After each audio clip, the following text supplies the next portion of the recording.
नमस्कार दोस्तों, आज की इस वीडियो में हम पढ़ेंगे वास्तविक संख्याएं, जिसको इंग्लिश में रियल नंबर्स कहते हैं। तो चलिए इस चैप्टर का भाग 2 पढ़ते हैं। इस वीडियो में हम पढ़ेंगे अंकगणित की आधारभूत प्रमेय, भाज्य संख्या की परिभाषा, HCF तथा LCM।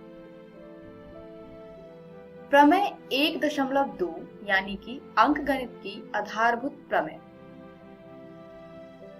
प्रत्येक भाज्य संख्या को अभाज्य संख्याओं के एक गुणनफल के रूप में व्यक्त यानी गुणनखंडित किया जा सकता है तथा यह गुणनखंड अभाज्य गुणनखंडों के आने वाले क्रम के बिना अद्वितीय होता है। तो इसका अर्थ क्या है?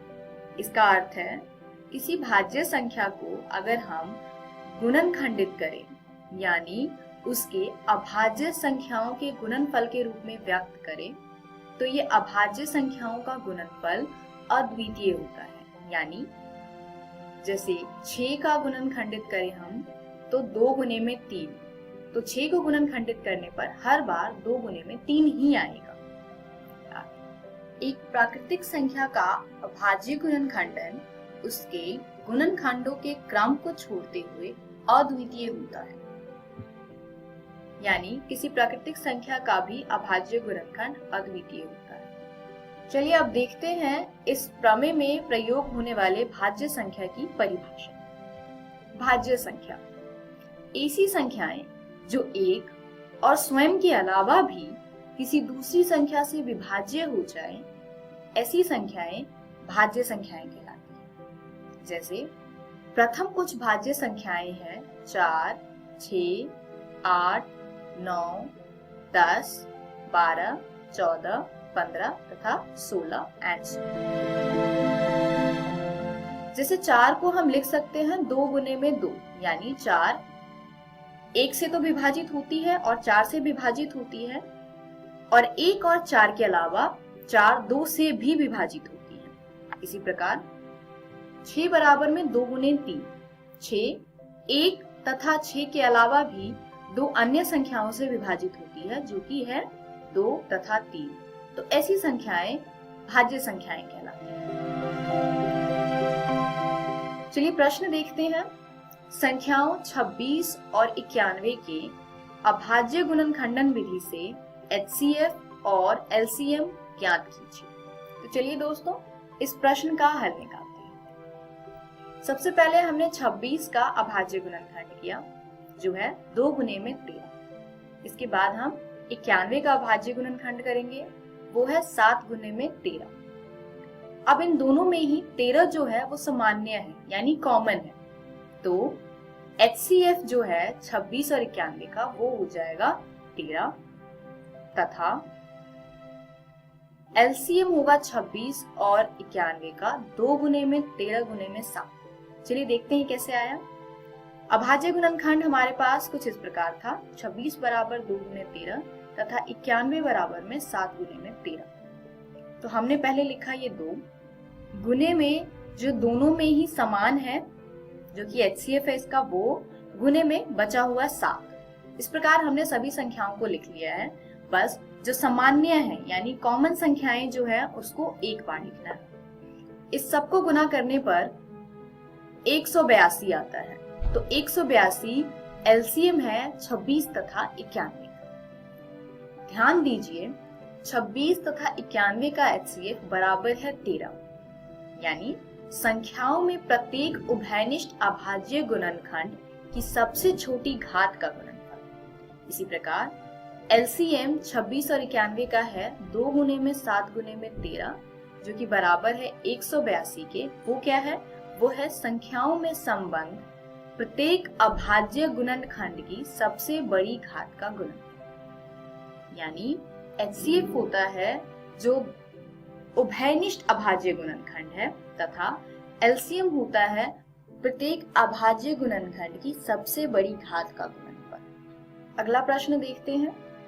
संख्याओं 12, 15 और 21 के अभाज्य गुणनखंडन विधि से HCF और LCM ज्ञात कीजिए। चलिए हल देखते हैं। 12 का अभाज्य गुणनखंड है 2 गुने में 2 गुने में 3। 15 का अभाज्य गुणनखंड है 3 गुने में 5 तथा 21 का अभाज्य गुणनखंड होगा 3 गुने में 7। अब आप देख सकते हैं कि तीनों में ही 3 उभयनिष्ठ है, यानी HCF 12, 15, 21 का होगा 3।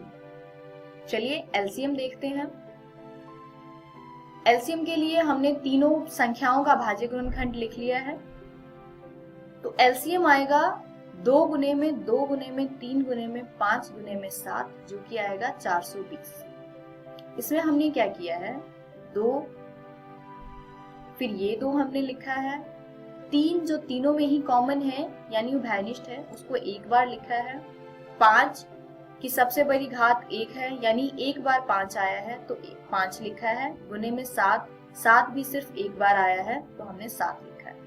तो आप देख सकते हैं इसमें 12 में 2 की सबसे बड़ी घात 2 है तो हमने 2 को 2 बार लिखा है, गुने में 3 की सबसे बड़ी घात 1 है तो हमने 1 बार लिखा है, गुने में 5 की सबसे बड़ी घात 1 है तो 5 भी एक बार लिखा है, तथा 7 की सबसे बड़ी घात 1 है तो 7 को भी एक बार लिखा है। इस प्रकार एलसीएम का मान आया है 420। चलिए देखते हैं दो धनात्मक पूर्णांकों a और b तथा उसके HCF और LCM के बीच में संबंध। किन्हीं दो धनात्मक पूर्णांकों a और b के लिए a और b का HCF गुने में a और b का LCM बराबर होता है a गुने में b। तो यह एक सूत्र है जिसको आप अपनी नोटबुक में लिख लीजिए। इस सूत्र पर आधारित एक प्रश्न देखते हैं। 306 तथा 657 का HCF 9 दिया है तथा हमें ज्ञात करना है 306 तथा 657 का LCM। तो इस प्रश्न में हमें दोनों संख्याएं दी हुई है तथा दोनों संख्याओं का HCF दिया हुआ है, हमें इसका LCM निकालना है। तो इसका सॉल्यूशन देखते हैं। हम इसमें सूत्र का प्रयोग करेंगे जो सूत्र हमने पिछली स्लाइड में किया था, जो है HCF ऑफ A और B गुने में LCM ऑफ A और B बराबर में A गुने में B।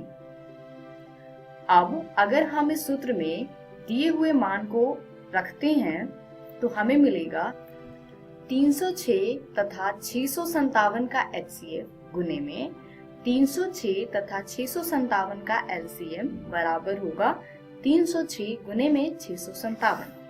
अब हम यहाँ पर HCF का मान रखेंगे जो है 9, तो ये आएगा हमारे पास 9 गुने में 306 तथा 657 का LCM बराबर में 306 गुने में 657।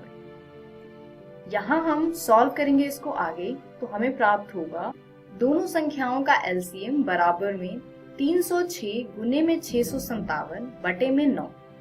अब हम इस 9 से 306 को काटते हैं, ये 34 बार में कटेगा। तो दोनों संख्याओं को अब गुना करेंगे, 34 गुने में 657 ये आएगा 22,338, यानी 306 तथा 657 का LCM 22,338 है। तो इस वीडियो में हमने आज सीखा अंकगणित की आधारभूत प्रमेय, भाज्य संख्या की परिभाषा, HCF तथा LCM। अगली वीडियो में हम पढ़ेंगे अपरिमेय संख्याओं का पुनर्भ्रमण। तो इसी के साथ आज की वीडियो समाप्त होती है। धन्यवाद।